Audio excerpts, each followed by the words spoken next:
Hi, I'm Nitsan Gaibel, and I want to ask you a question.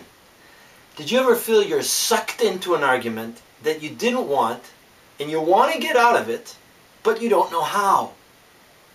Story of my life. And so I became a mediator. Now I have the joy and the privilege of working with people who come to me because they have a conflict they want to resolve, and I liberate them from it. I find that uplifting. I bring them face to face. They share their pain. They listen to one another. They listen to one another. And then they brainstorm. Imagine they brainstorm together to create a solution so they can get out of that mess. I find that uplifting. They come to me, they're stiff, they're angry, they can't look at one another.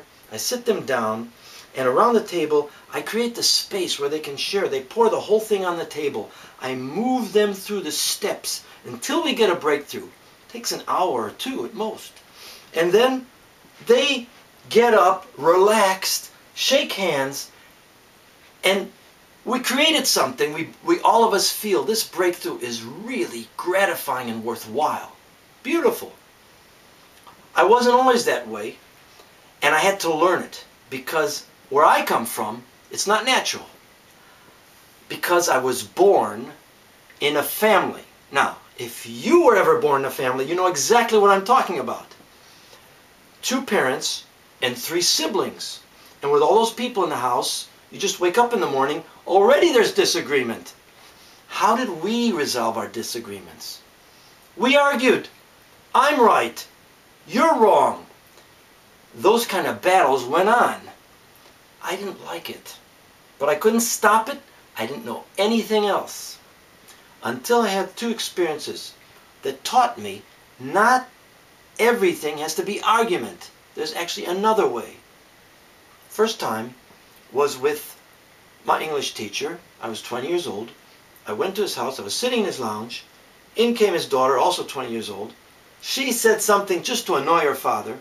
And instead of having an argument, he did something I could never think of. He said, okay, you say that. You tell me what you know.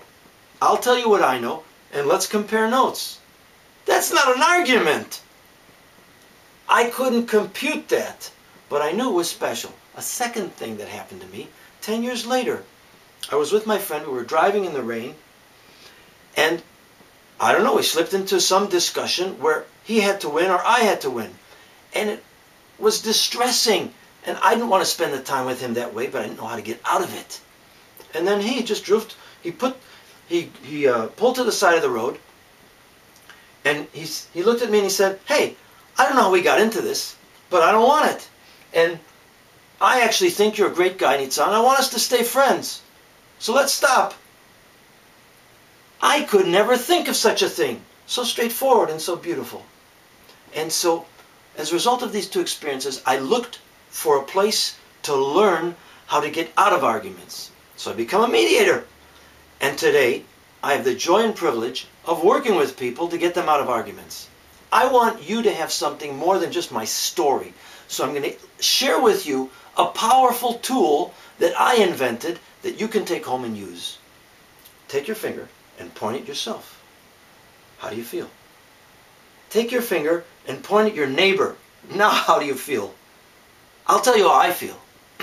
When I point at me, that's pressure. When I point at you, boy, that's relief. It's much easier for me to point to you. So here's the game. Whenever you feel you're pointing at someone else, take your finger and point at yourself.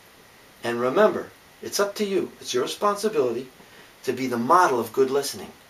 To be the model of someone who creates solutions. There it is. Use it. Go out into the world with it. Nitsan Gaibel, thank you for listening.